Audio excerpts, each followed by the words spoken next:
Le sujet, c'est la reprise d'un détail d'un plus grand tableau. Et c'est un journal qui vole et qui raconte l'histoire qui est arrivée à Dominique Strauss-Kahn. C'est-à-dire qu'en première page du journal, vous avez une reproduction du New York Post avec Dominique Strauss-Kahn qui attend d'être confronté à ses juges. Et le titre est il a vraiment eu une affaire de sexe avec la femme de chambre. Et puis en bas, de la première page, il y a une annonce disant que à l'intérieur, vous avez une bande dessinée qui sont les aventures de Fritz the Cat. C'est-à-dire que j'ai emprunté le personnage de Robert Crumb, personnage des années 70 de la période hippie. Et ce personnage était un gros chat, un petit peu libidineux. Et là, on voit ce chat, Fritz the Cat, donc, qui accueille une femme de chambre, un petit chaton noir. Et elle lui dit « Oh, je suis désolé, mais non, n'aie pas peur, hein, tu es si mignonne, juste un petit bisou. Oh, mais reviens, enfin, etc. » Bon. Mais je laisse aux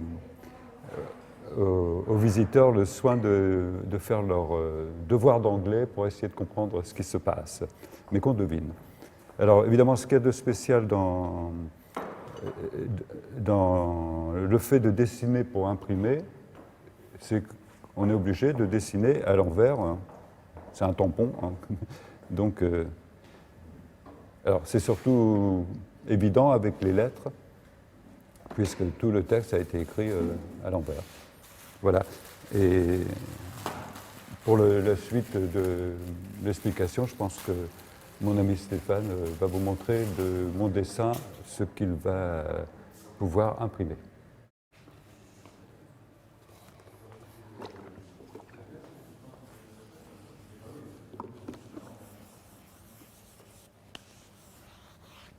Donc là, le dessin a été exécuté par l'artiste et la première étape consiste à préparer ce dessin avec de la gomme arabique et de l'acide nitrique.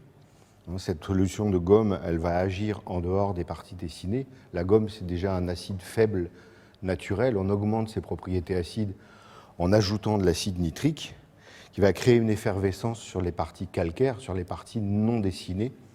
Et c'est ce qui va avoir cette double action à la fois de fixer le corps gras du dessin dans la pierre, du dessin de l'artiste, puisque l'artiste, comme vous l'avez vu, n'a pas du tout gravé, il a dessiné, il a déposé un corps gras en surface du grain de cette pierre. Et une fois que donc, ce dessin va être fixé par l'action de la préparation, cette préparation, en même temps, elle va avoir une réaction chimique sur le calcaire, elle va créer du nitrate de chaux qui va rendre le calcaire hydrophile, réceptif à l'humidité. Et c'est ce qui va permettre ensuite, quand je vais procéder à l'ancrage, de mouiller la pierre en permanence et l'eau va se déposer en dehors des parties dessinées et elle va stagner. La pierre est devenue réceptive à l'humidité en dehors des parties dessinées. L'eau va stagner en dehors du dessin et elle va protéger le dessin de l'ancrage, en fait, les parties non dessinées de l'ancrage. Seul le dessin va recevoir l'encre d'imprimerie qui est grasse elle-même. Hein, on a l'encre d'imprimerie qui est un corps gras. Hein, et notre dessin ici est un corps gras. Donc tant qu'on va maintenir l'humidité en dehors des parties dessinées, cette encre d'imprimerie ne va adhérer que seulement sur le dessin. Et ensuite, on va le transférer sur le papier par le biais de la presse. Voilà, donc là, elle est sous gomme. Là, j'ai replacé la pierre sous un film de gomme arabique, sans acide cette fois, de la gomme pure.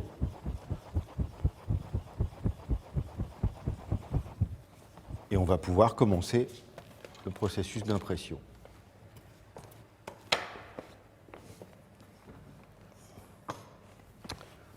Donc auparavant, on va garnir le rouleau avec cette encre donc qu'on a préparée avant, à peu près un noir un peu chaud.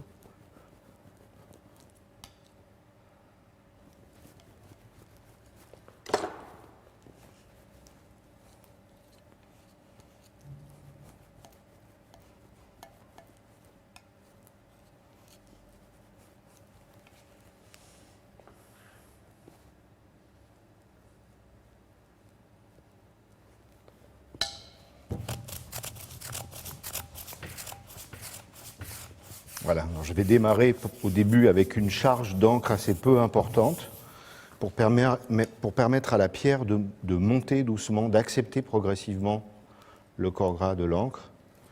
On ne doit pas chercher à être tout de suite à la bonne intensité. La pierre, c'est un matériau assez vivant avec lequel il faut composer. Alors j'asperge d'essence. L'essence n'agit pas du tout sur les blancs, sur les parties non dessinées, puisqu'elles sont sous la protection de la gomme arabique que je viens de mettre. Ça me permet d'enlever le matériau de dessin, en fait, de l'artiste, le crayon, qu'on va remplacer par l'encre d'imprimerie. En fait, on est en train, là, de mettre le corps gras du dessin à nu. On enlève l'encre et le crayon, l'encre de dessin, pour la remplacer par l'encre d'imprimerie. Donc, si j'insiste, je vais avoir le dessin comme en négatif, en fait, en blanc. On va regarnir tout de suite avec un peu d'encre. Alors là, on a l'impression que je vais en étaler partout, ce qui est le cas. En fait, je suis en train de regarnir le dessin avec déjà un petit peu d'encre d'imprimerie, parce que, contrairement à ce qu'on peut croire en voyant cela, l'encre ne se dépose que sur le dessin. Partout ailleurs, elle est en train de se déposer par-dessus la gomme arabique. Et lorsque je vais retirer la gomme qui est miscible à l'eau, tout ce qui n'est pas sur le dessin va partir. Et la gomme étant, comme on l'a dit, un acide faible, si je dégommais la pierre, si je mouillais la pierre maintenant, je risquerais d'entraîner de la gomme sur le dessin qui ne serait pas protégé par ce film d'encre. Et la gomme qui s'en va risquerait de brûler le dessin dans les finesses. Alors que là, en faisant ça, je le protège complètement et je vais pouvoir dégommer en toute sécurité. Donc là, à cet instant, on est quasiment prêt à commencer l'impression. On fait sécher.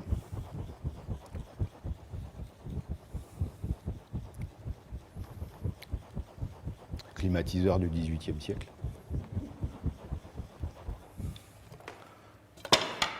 Voilà, donc là, on a de l'encre. C'est parti. Alors, j'enlève la gomme. Hop, le dessin réapparaît tout de suite.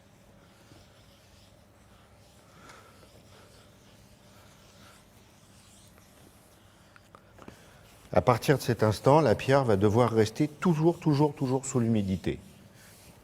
Si on s'arrête pour 10 minutes ou 1 heure ou 3 jours, on replace la pierre sous la gomme arabique pour la stabiliser. Mais sans quoi, tant qu'on est engagé dans ce processus d'impression, on doit maintenir la pierre humide en permanence. Voilà, commencer à proposer un peu d'encre à la pierre. Vous voyez qu'il faut que je mouille vraiment partout, sans que le moindre début de séchage, la sanction est immédiate, on bouche les finesses et on se brouille avec l'artiste.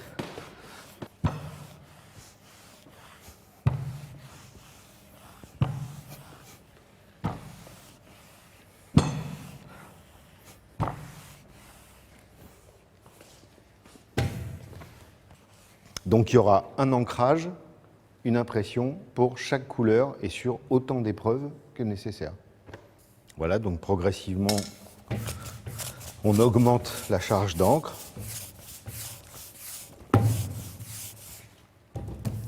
Jusqu'au moment où on va avoir un niveau d'ancrage satisfaisant sur le papier, c'est-à-dire des noirs bien pleins dans les aplats et puis des niveaux de gris dans les finesses qui sortent bien.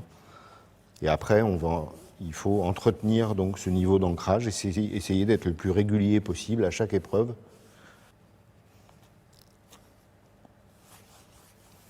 Vous voyez que le corps gras de l'encre, il est vraiment accroché au dessin. Je peux passer l'éponge, j'enlève rien du tout. Il est bien accroché.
Alors sur cette épreuve, on va découvrir ce graphisme de noir, la couleur seule. Et la prochaine épreuve comportera tous les autres passages de couleur. Voilà donc une feuille du noir. Il faut que je bouge ma pierre, j'ai le râteau qui marque la cuvette. Je te la donne. Merci. Attends, je marque de quel côté? Côté vélo. Donc, côté vélo, ça veut dire qu'il faut que je tire un peu la pierre vers moi.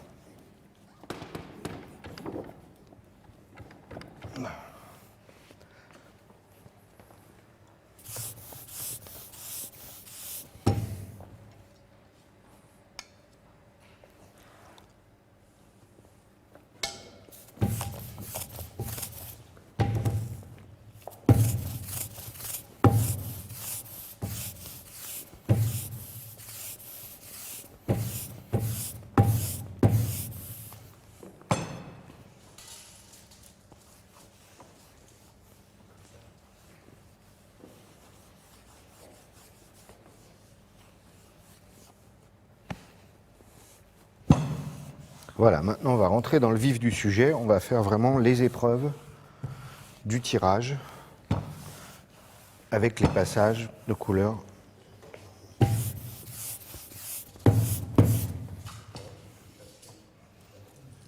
Et non, avec les spots, ça sèche à une vitesse.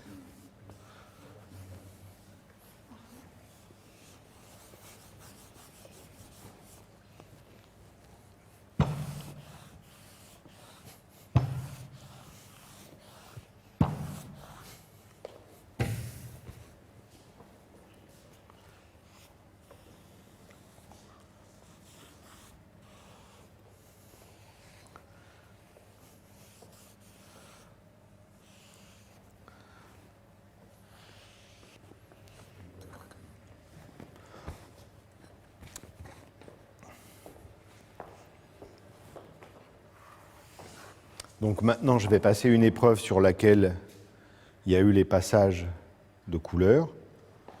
Et donc, on va faire cette ultime couleur. Alors, je viens placer des aiguilles dans des points de repère qui existent dans l'image. Et à ces points de repère correspondent des petits trous qui ont été aménagés dans la pierre et dans lesquels je viens me placer, de façon à avoir un repérage qui soit parfait avec les passages précédents.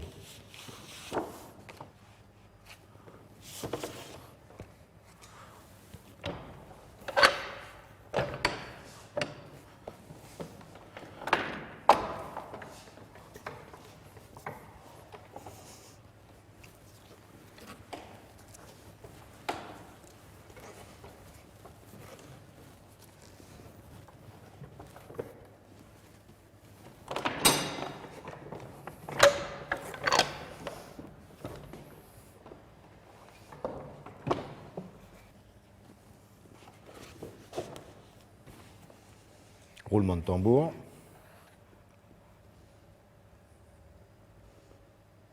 Voilà notre noir qui vient terminer